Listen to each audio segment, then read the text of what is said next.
Aujourd'hui, nous allons chez Fernand Rare qui va nous expliquer sa passion, l'aviation.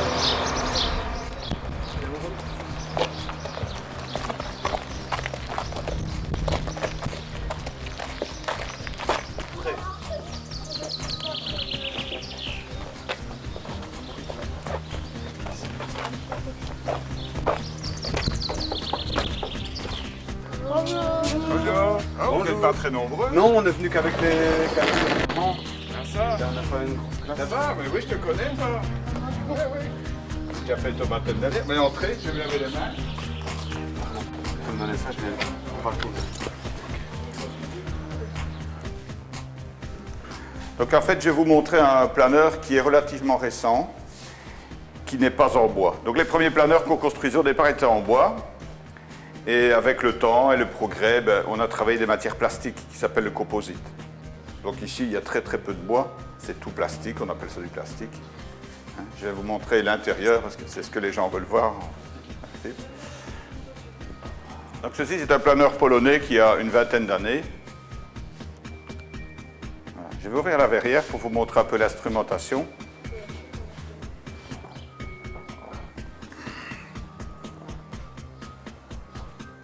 Voilà. Alors évidemment, qu'est-ce qu'on regarde? Vous regardez le tableau de bord, vous regardez les instruments. Je vais vous expliquer à quoi ça sert. Je vais passer de l'autre côté.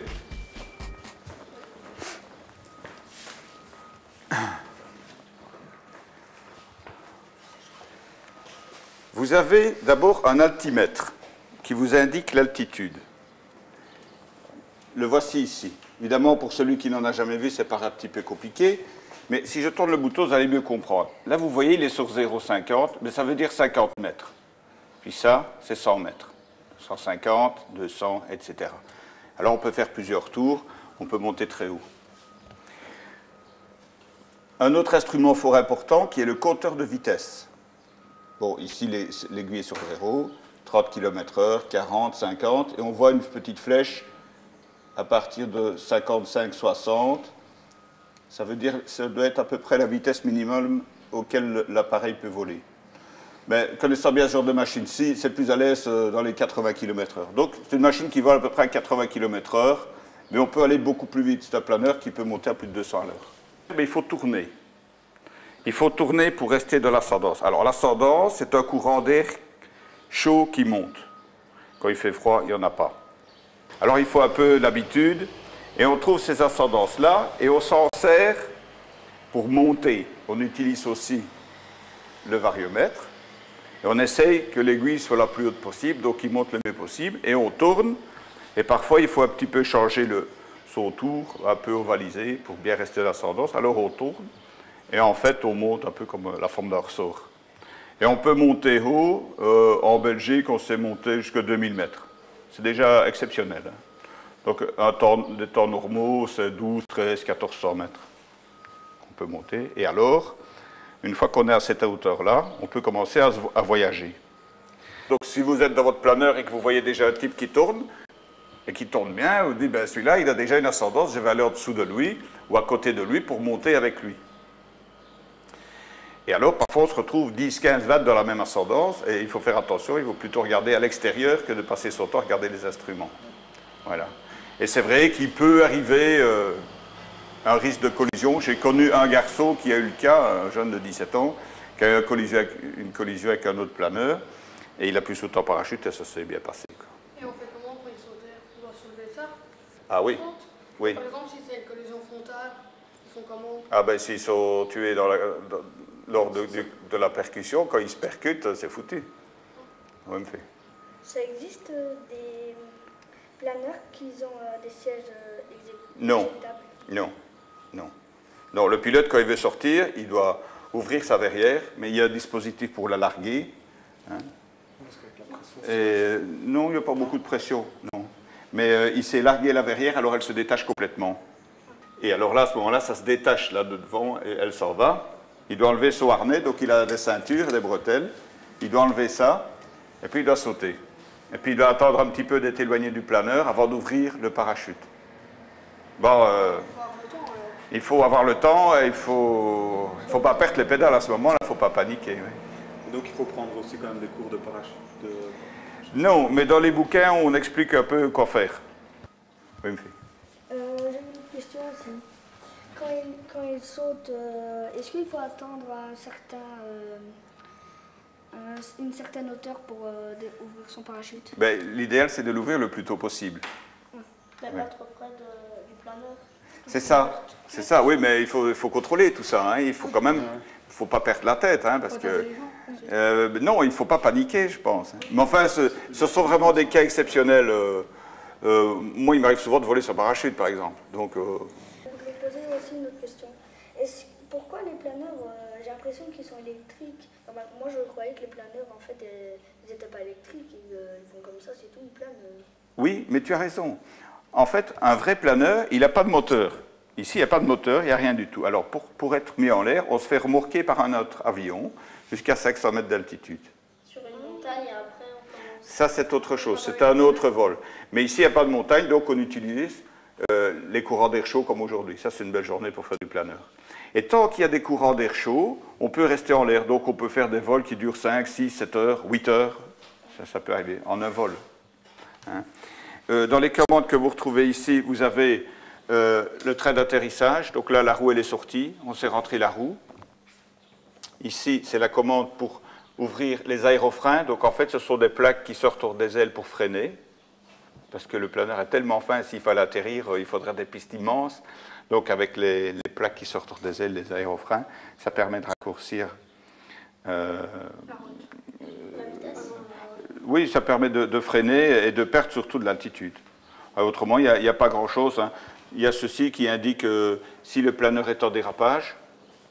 Ça aussi, c'est le même instrument, le variomètre, comme je vous ai montré tout à l'heure, qui sert à montrer si vous montez ou si vous descendez. Oui, il y a le centrage aussi, c'est-à-dire qu'en fait, il est équilibré. Il a un certain poids, il ne peut pas être trop lourd de la queue, sinon il deviendrait dangereux. Donc la base, c'est ça. Donc au début, on construit 2 demi-fuselages, et puis après, ils les collent ensemble. Bon, évidemment, on ne le voit pas parce qu'il y a une belle finition. Oui, il y a des gens, ce sont vraiment des artistes qui font la finition. Bon, c'est un vrai métier, il faut beaucoup de savoir-faire. On ne dirait pas que c'est fait avec... Avec ça? Ouais. Ah oui. Peut-être qu'ils ont rajouté quelque chose par-dessus après avoir mis ça. Non, d'abord, dans la forme, ils mettent la peinture. Enfin, c'est une peinture spéciale. Et puis alors, ils mettent ça en grande feuille, hein, en grand tissu. Et alors après, ils mettent de la colle. C'est de la résine époxy. On met de la colle par-dessus pour ça. On met de la colle et ils mettent plusieurs couches de tissu comme ça. Et ça devient extrêmement résistant. C'est fort fragile, ça prend. Ah oui, oui, comme ça, mais quand c'est collé, c'est très résistant. Oh, ça devient dur. Oui, oui, ici, regarde, ça s'en va. Vous avez la queue de l'appareil avec une partie au-dessus. Il y a des planeurs qui ont l'empennage au-dessus, il y en a qui l'ont en bas. On voit très bien ici en bas qu'il est en 2 parties. La partie arrière, en fait, elle bouge. Donc, si le pilote actionne le manche à balai, comme disait monsieur, vers l'avant, ceci, ça va descendre, la gouverne va descendre et ça va avoir tendance à faire descendre le planeur. Et inversement, si on tire, la commande ici, la gouverne va se relever et ça va avoir tendance à faire remonter le planeur. Et si au cadre, il va ralentir, il va monter un peu, il va ralentir, et à un moment donné, il va avoir trop peu de vitesse. Qu'est-ce qu'il va faire quand il n'a plus assez de vitesse? Il va redescendre. Non, il ne va pas partir en arrière, mais il va tomber. Il va tomber, et alors après, il faut quand même un peu d'altitude pour pouvoir se rattraper. C'est pour ça qu'il ne faut pas être ni trop haut ni trop bas. Enfin, C'est-à-dire que quand on est bas, il ne faut pas voler trop doucement. Pour pas que ça tombe, on va un peu plus vite. Oui. Il n'ira pas se fourrer en danger. Ah bon? Un spécialiste, quand on ne va pas se mettre en aval du vent, parce que là, ça descend très très fort. Donc le pilote du planeur, il est resté en dessous du nuage, il a tourné pour monter, et puis il passe d'un à l'autre. Et ça lui permet de voyager. Ça, c'est pour vous. Vous voyez, on représente un petit peu la trajectoire que le pilote peut avoir pour son voyage. Évidemment, il devra tenir compte de la vitesse du vent aussi, parce que s'il a le vent de face, ça va le freiner, ça va le ralentir. Alors, vous avez des champs de couleur foncée qui prennent plus la chaleur que les bois, par exemple. Donc, si vous avez un champ labouré qui est de couleur assez foncée, il va emmagasiner beaucoup de chaleur. Et puis, quand il y a tellement de chaleur que l'air devient plus léger, il se détache hors du sol et il monte. Et c'est ça une ascendance. Et ça ne se voit pas facilement. Parfois, on voit qu'il y a un tourbillon qui part du sol, avec la paille qui s'envole, etc. Ça, c'est une ascendance qui part du sol. Mais on ne les voit pas toujours. Ça, c'était mon premier. Celui-là? Oui, c'était d'avant la guerre. Hein. Ça coûte combien en fait On en trouve déjà des anciens à 2 000 à 3 000 euros. Ben, voilà, encore, non, 2 000 à 3 000 euros, ça va. Hein. Ouais. Voilà encore un planeur qu'on avait restauré auparavant. En fait, le fuselage sont des tubes soudés, et alors on met de la toile. Le voilà ici terminé, entoilé. Évidemment, ça ne se ressemble pas fort, mais c'est pourtant bien lui. Pour réparer, il faut apprendre, il faut aller dans des ateliers, mais l'entoilage des planeurs, c'est un métier qui se perd. Je ne connais qu'un atelier en Belgique, c'est à Saint-Hubert. Voilà, des réparations, donc ça c'était un planeur d'une conception d'avant la guerre. Pour quelle raison avez-vous choisi ce passe-temps? On ne choisit pas. L'aviation, c'est elle qui nous choisit. C'est familial quand même. C'est familial, oui. Non, on ne choisit pas. Non. On est pris par ça et on ne sait plus s'en débarrasser. C'est une passion. Oui, absolument. Oui. Moi j'ai une autre question. Avez-vous du temps pour une autre passion? Non, je ne fais rien d'autre. Ah bon? Non. Vous mettez quoi comme protection? Eh bien, on met des lunettes de soleil, parce qu'on regarde beaucoup en l'air pour ne pas être aveuglé, et une casquette pour ne pas avoir des coups de soleil. Comme tout le monde. Voilà. Et vous avez déjà eu un accident? Non, non. Quelle étude faut-il faire? Ah, aucune. J'ai déjà posé. Aucune. Il faut acheter le bouquin, étudier le bouquin, on peut passer l'examen, et alors on suit les cours. Donc on passe d'abord l'examen théorique, et puis alors on prend des cours pratiques. On peut commencer à 15 ans. À 15 ans? À 15 ans.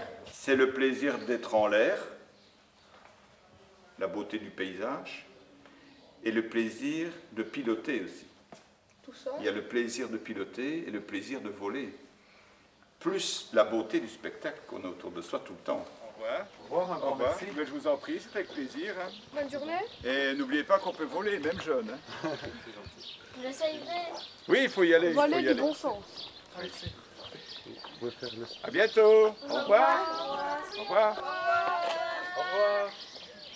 Voilà, ici, c'était chez Fernand Rare, les spécialistes des planeurs dans notre village. Et chez vous, c'est comment?